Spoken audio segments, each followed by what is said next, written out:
इस प्रॉब्लम में हमें हिंज सपोर्ट और रोलर सपोर्ट पर रिएक्शन निकालना है।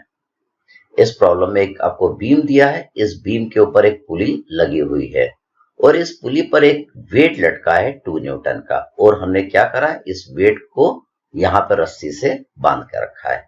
तो हमें निकालना है कि यहां पर रिएक्शन कितने आएंगे। तो रिएक्शन निकालने के लिए पहले हमको एज्यूम करना पड़ेगा रिएक्शन। तो देखिए, मैं रोलर सपोर्ट पर रिएक्शन को एज्यूम करा, यहाँ पे एक रिएक्शन ऊपर की ओर लग रही है आरबी। हिंज सपोर्ट पे चूंकि 2 रिएक्शन मिल सकते हैं, तो यहाँ पे देखिए पहले मैंने वर्टिकल रिएक्शन को एज्यूम करा वीए, फिर मैंने यहाँ पे हॉरिजॉन्टल रिएक्शन को एज्यूम करा एचए।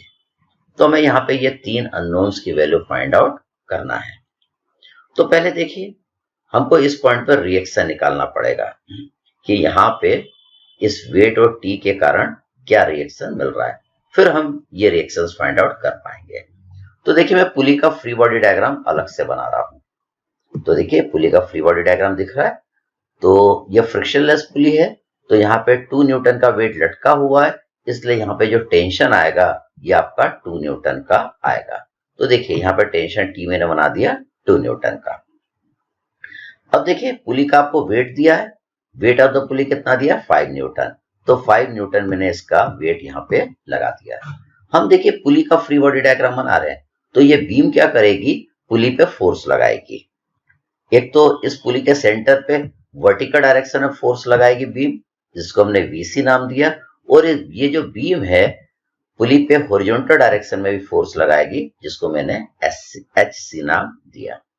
अब मैं एचसी और वीसी की वैल्यू निकाल लूंगा। ये फिगर आपको इक्विलिब्रियम में दिया है, मतलब सिग्मा वी और सिग्मा एच कितना आएगा, 0। तो देखिए, मैंने सिग्मा वी को 0 किया। मैंने किसको लिया, जब मैं सिग्मा वी को 0 करूंगा तो वर्टिकल फोर्सेस को लूंगा। एक वर्टिकल ये है, दूसरा वर्टिकल ये है, और तीसरा वर्टिकल ये है। तो इन तीनों का मैंने अलजेब्रिक सम यहाँ पे लिख दिया।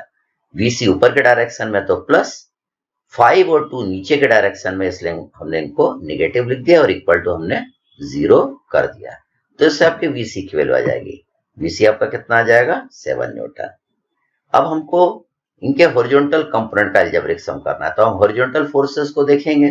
हॉरिजॉन्टल कौन सा है, एक तो एचसी है और दूसरा आपका टी है। तो देखिए, हम इक्वेशन क्या लिखेंगे, हम लिखेंगे sigma H is equal to H C minus T equal to 0। तो इससे आपकी एच सी की वैल्यू भी आ जाएगी, वो कितना आ जाएगी, 2 न्यूटन। तो देखिए, हमने इसके सेंटर में फोर्स निकाल लिया कि पुली के सेंटर में कितना फोर्स लगेगा। एक तो वीसी लगेगा और एचसी लगेगा। अब हम क्या करेंगे, इस बीम का फ्री बॉडी डायग्राम बनाएंगे। तो देखिए, जब हमने पुली का फ्री बॉडी डायग्राम बनाया था, तो इस बीम ने पुली पे ऊपर की ओर एक फोर्स लगाया था वीसी। तो अब हम किसका कर रहे हैं, बीम का फ्री बॉडी डायग्राम बना रहे हैं। तो ये पुली क्या करेगी, इस बीम पे नीचे के डायरेक्शन में एक फोर्स लगाएगी, जिसको हम नाम देंगे वीसी।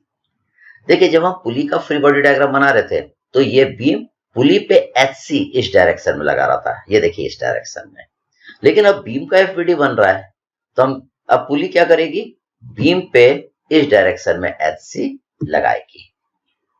ठीक, तो जिसका फ्री बॉडी डायग्राम बनता है, फोर्स का डायरेक्शन हम उसकी ओर बनाते हैं। इधर हमने किसका बनाया था फ्री बॉडी डायग्राम, पुली का, तो एचसी और वीसी पुली की तरफ लग रहे थे। अब यहाँ पे हम लोग बीम का बना रहे हैं, तो एचसी और वीसी बीम की ओर लगेंगे। अब देखिए, ये रस्सी है, इस रस्सी में टेंशन आएगा। तो देखिए, हम इसका फ्री बॉडी डायग्राम बना रहे हैं, तो यहाँ पे टेंशन का डायरेक्शन मैंने इस तरीके से बना दिया। टेंशन का डायरेक्शन किधर बनाते हैं, जिसका भी फ्री बॉडी डायग्राम बनाते हैं उससे दूर जाता हुआ हम बनाते हैं। तो देखिए, अब मैं सारे अरेंजमेंट को हटा के इसका फ्री बॉडी डायग्राम आपको दिखाता हूं, वैसा आपको नजर आएगा। देखिएगा, जब हमने पुली का एफबीडी बनाया था तो एससी पुली की ओर था। अब हमने बीम का एफबीडी बनाया तो एससी बीम की ओर है। जब हमने पुली का फ्री बॉडी डायग्राम बनाया था तो वीसी ऊपर की ओर लग रहा था। अब हम बीम का फ्री बॉडी डायग्राम बना रहे तो वीसी आपका नीचे की ओर लग रहा है। अब हम वी और आरबी निकाल पाएंगे। आरबी हमको निकालना है, हम यहाँ पे मोमेंट ले रहे हैं। कहाँ पे मोमेंट ले रहे हैं, ए पॉइंट पे। तो ए पे वी और एच ए का तो मोमेंट 0 हो जाएगा।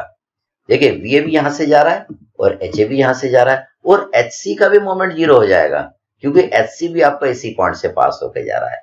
टी का मोमेंट मिलेगा ए पॉइंट पे, कितना मिलेगा, टी इंटू वन। हम टी को पीछे की ओर एक्सटेंड कर लेंगे तो ये डिस्टेंस कितना मिलेगा, 1 मीटर। और इसका मोमेंट देखिए कैसा है, इसका मोमेंट है क्लॉकवाइज। वीसी का मोमेंट यहां पे मिलेगा, कितना मिलेगा, वीसी इंटू 4 + 2 + 3, तो ये कितना हो जाएगा, 9, मतलब वीसी इंटू 9 हो जाएगा। और इसका देखिए नेचर कैसा है, इसका नेचर भी आपको क्लॉकवाइज नजर आ रहा है। अब आरबी का मोमेंट भी हम ए पॉइंट पे ले लेंगे, क्या लिखेंगे, आरबी इंटू 5, और इसके मोमेंट का नेचर देखिए, ये नेचर आपको नजर आ रहा है एंटी क्लॉकवाइज। तो देखिए अब हम मोमेंट का एल्जेब्रिक सम कर रहे हैं, हमने करा clockwise moment minus anti clockwise moment equal to 0, तो इससे आपकी आरबी की वैल्यू आ जाएगी, कितना आएगी, 13 न्यूटन। अब हम इनके वर्टिकल कंपोनेंट का एल्जेब्रिक सम 0 कर रहे हैं, तो देखिए ऊपर के डायरेक्शन में कितना लग रहा है, वीए लग रहा है और आरबी लग रहा है, और नीचे के डायरेक्शन में वीसी लग रहा है। तो इन तीनों का एल्जेब्रिक सम हम जब इक्वल टू 0 करेंगे तो आपकी वीए की वैल्यू आ जाएगी, दैट इज -6 न्यूटन। वी आपका निगेटिव आ रहा है, मतलब ये नीचे के डायरेक्शन में एक्ट करेगा। अब हम इनके हॉरिजॉन्टल कंपोनेंट का एल्जेब्रिक सम करेंगे, तो खाली हॉरिजॉन्टल फोर्सेस को देखेंगे। हॉरिजॉन्टल फोर्सेस कौन से हैं, एक तो एच ए है, सेकंड आपका टी लग रहा है, और थर्ड आपका एच सी लग रहा है।